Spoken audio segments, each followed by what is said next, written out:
Bismillahirrahmanirrahim. Assalamualaikum warahmatullahi wabarakatuh. Alhamdulillah, wassalatu wassalamu ala rasulillah wa ala alihi wa ashabihi wa man walah wa ba'dah.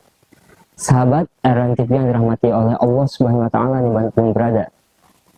Dua hal yang perlu untuk kita yakini dalam peribadahan kita kepada Allah Subhanahu wa taala adalah: pertama, bahwa Allah Subhanahu wa taala memerintahkan segala sesuatu itu tidak serta-merta karena Allah ingin, tapi Allah Subhanahu wa taala memerintahkan segala sesuatu itu pasti ada alasan yang baik atau yang sering kita sebut dengan hikmah. Kedua, amal kebaikan apapun yang kita lakukan itu sejatinya untuk diri kita sendiri. Allah Subhanahu wa taala berfirman, "In ahsantum ahsantum li anfusikum." Apabila kalian berbuat baik, berarti kalian berbuat baik untuk diri kalian sendiri. Dan ayat ini dikuatkan oleh ayat yang lain. Allah Subhanahu wa taala berfirman, "Faman tatawwa'a khairan fahuwa khairullah." Barang siapa yang berbuat baik, maka kebaikannya itu untuk dirinya sendiri. Quran surat Al-Baqarah ayat 184. Sahabat RN TV yang dirahmati oleh Allah Subhanahu wa taala. Allah Subhanahu wa taala memerintahkan kita untuk menyembahnya, untuk berpuasa, menunaikan zakat, menyantuni sesama, menikah, dan lain sebagainya. Itu semua Allah perintahkan tidak serta-merta karena Allah ingin, tapi Allah menyelipkan hikmah di balik apa yang Allah perintahkan. Puasa misalnya dapat menjadikan tameng untuk anggota badan kita, untuk hati kita. Menikah misalkan, Rasulullah SAW bersabda, dengan menikah dapat menjaga pandangan kita dan kemaluan kita, dan lain sebagainya. Pun demikian dengan sholat, Allah menyelipkan hikmah di balik perintah Allah kepada kita untuk mendirikan sholat. Sholat adalah amalan yang paling utama dan amalan yang paling besar ganjarannya. Wala dzikrullahi akbar. Dan mengingat Allah itu atau sholat itu adalah amalan yang paling utama dan yang paling besar pahalanya. Tapi di samping mendapatkan ganjaran yang besar di sisi Allah, dengan kita melakukan sholat akan berdampak positif pada kehidupan kita. Pertama, Allah Subhanahu wa taala berfirman, "Wa aqimis shalah inna sholata tanha 'anil fahsya'i wal munkar." Dan dirikanlah sholat karena sholat dapat mencegah dari perbuatan yang fahsya dan yang munkar. Quran surat Al-Ankabut ayat 45. Dengan kita melakukan sholat secara tidak langsung dapat mencegah diri kita dari perbuatan yang fahsya, perbuatan yang keji, seperti halnya membunuh, memfitnah, berzina, dan lain sebagainya. Atau perbuatan yang munkar seperti berdusta, durhaka, berbohong, dan lain sebagainya. Nah, dengan kita melakukan sholat dapat mencegah diri kita dari perbuatan demikian. Maka secara tidak langsung dengan kita melakukan sholat dapat menjadikan diri kita perilaku yang baik. Dan inilah menjadi alasan pertama mengapa Allah memerintahkan kita untuk melakukan sholat. Karena Allah ingin kita menjadi orang dengan perilaku yang baik. Kedua, Allah Subhanahu wa taala berfirman, "Ala bidzikrillahi tatma'innul qulub."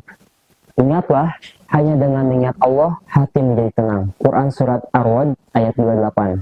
Ketika kita melakukan sholat, secara tidak langsung itu melibatkan emosi dan pikiran kita.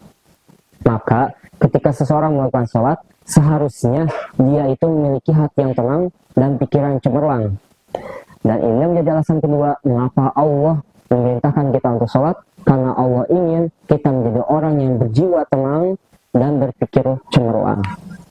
Ketiga, Allah Subhanahu wa taala menjadikan sholat sebagai jalan menuju kesuksesan dunia dan akhirat. Allah Subhanahu wa taala berfirman, "Qad aflahal mu'minun." Aflah di sini kita bisa artikan dengan sukses selain kemenangan. Allah berfirman, orang-orang mukmin itu sukses dalam Quran surat Al-Mu'minun ayat 1. Lalu bagaimana kita bisa mengetahui kriteria orang yang beriman? Dilanjutkan di ayat berikutnya, alladzina hum fi sholatihim khushu'un, yaitu orang yang melakukan sholat dengan khusyuk. Maka ketika kita sedang melakukan sholat dengan khusyuk, dijamin sholat kita akan menjadikan diri kita ini orang yang sukses di dunia, apalagi di akhirat.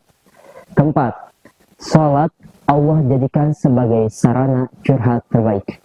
Sahabat RN TV, siapa di antara kalian tidak pernah merasa gelisah, merasa sedih, bimbang, marah, dan emosi yang lain? Pasti pernah kan? Maka ketahuilah, dengan kita melakukan sholat, itu adalah sarana kita untuk mencurahkan segala emosi kita dalam sholat.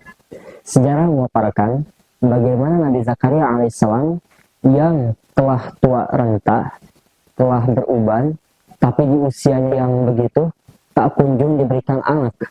Maka dalam kegelisahannya Nabi Zakaria mencurahkan segala isi hatinya dalam sholat.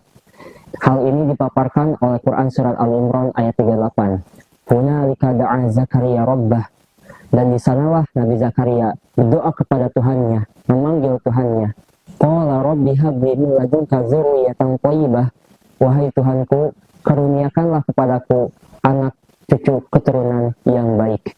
Min ladunka dzurriyyatan dhaifah, dari sisimu. Innaka sami'ud du'a. Sungguhnya engkau ini maha mendengar doa. Lalu apa yang terjadi ketika Nabi Zakaria mencurahkan segala isi hatinya dalam sholat? Keajaibanlah yang terjadi. Di ayat berikutnya, Allah berfirman, "Fanadathul malaikatu wa huwa qa'imun yusalli fil mihrab." Di sanalah malaikat memanggil Nabi Zakaria, lantas memberikan kabar bahagia kepadanya bahwa Allah Subhanahu wa taala memberikan berita gembira kepada Nabi Zakaria berupa kelahiran Nabi Yahya alaihissalam, seseorang yang soleh, seorang nabi, seorang yang terjaga kemaluannya, seorang yang membenarkan, seorang pemimpin, dan dia termasuk orang-orang soleh. Inilah yang sesuai dengan Nabi Zakaria alaihissalam. Sahabat RNTV yang dirahmati oleh Allah Subhanahu wa taala, inilah alasan mengapa Allah Subhanahu wa taala merintahkan kita untuk mendirikan sholat. Pertama, Allah ingin menjadikan kita orang yang berperilaku baik. Kedua, Allah ingin menjadikan kita orang yang memiliki hati yang tenang dan pikiran yang cemerlang. Ketiga, Allah ingin kita menjadi orang yang sukses dunia dan akhirat. Keempat, Allah ingin kita menyadari betapa lemahnya diri kita, betapa tidak berkuasanya diri kita. Sahabat RNTV yang dirahmati oleh Allah, untuk mendapatkan sholat yang bisa menjadikan kita berlaku yang baik, berjiwa tenang, berpikir cemerlang, kemudian sukses dunia dan akhirat, bagaimana supaya kita bisa mendapatkan sholat yang demikian? Yaitu, kita hendaklah melakukan sholat dengan khusyuk. Mungkin hanya itu yang bisa saya sampaikan. Selamat berbuka puasa. Barakallahu fikum wa iyaya wa iyyakum. Wassalamualaikum warahmatullahi wabarakatuh.